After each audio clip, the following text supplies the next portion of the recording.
Is it possible that there is something we don't fully understand about God, the understanding of which could change everything?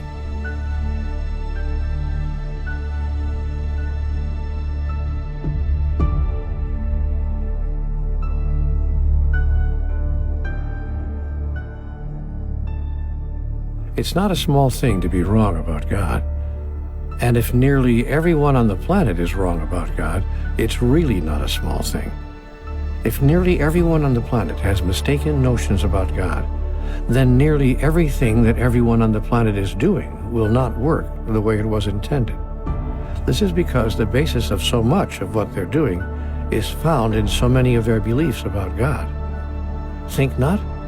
Think again. Nearly all of civilization's modern laws emerged from the early rules and laws of some faith tradition.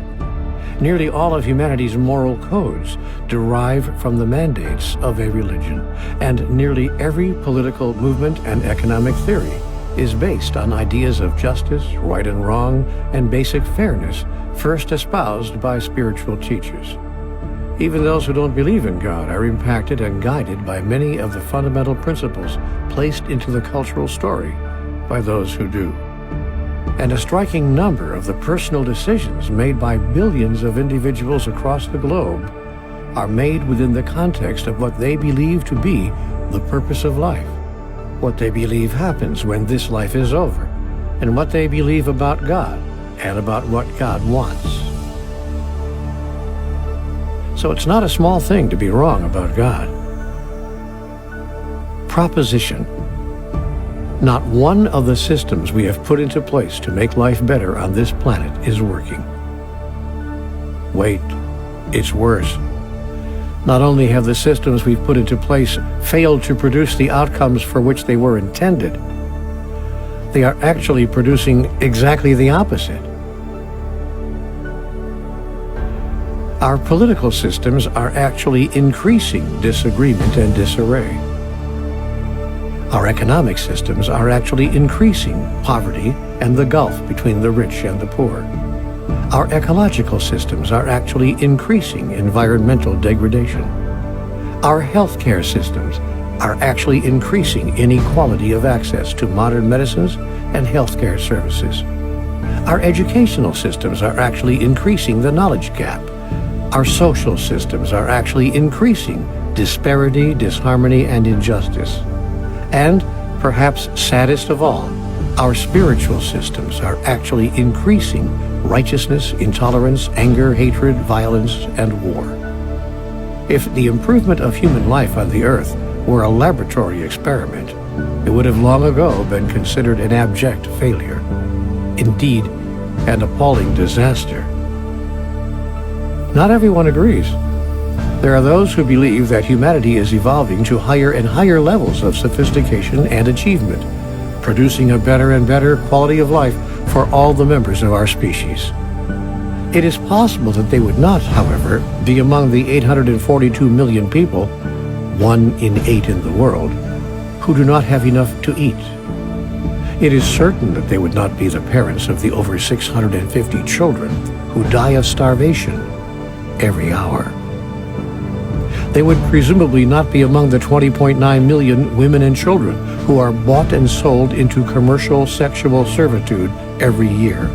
They would also, one imagines, not be among the over 3 billion people who live on less than $2.50 a day, or the billions who have no access to health care. Some 19,000 children die each day from preventable health issues, such as malaria, diarrhea, and pneumonia. They would probably also not be among the 1.7 billion people who lack clean water, or the 2.6 billion without basic sanitation, or the 1.6 billion people, a quarter of humanity, who live without electricity.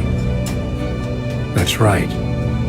In the first quarter of the 21st century, 2.6 billion people live without toilets and 1.6 billion without electricity.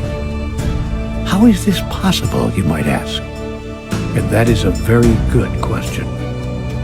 It is an especially good question, given that humanity imagines itself to be a civilized species. To the people in the above categories, the civilization of civilization has not even begun. A planet where 5% of the population owns or controls 95% of the wealth and resources, and where most of that 5% think this is perfectly okay, even as unconscionable numbers languish in lack and suffering, would not seem to be a planet on which a great deal of humanitarian advancement has been achieved. All of this is possible because of the collective values of those people who can do something about it. And where do those values come from? I suggest they derive in large part from the well-intentioned but mistaken beliefs about God held by many human beings, including those who do not believe in God at all. Does anybody care that our species has been such a failure, or why? Does anybody imagine it has not been? Does anybody want to know how this whole situation can be turned around in the blink of an eye? Does anyone want to know how his or her own personal life can be changed for the better with the embracing of a single idea? Do you? Do you want to know?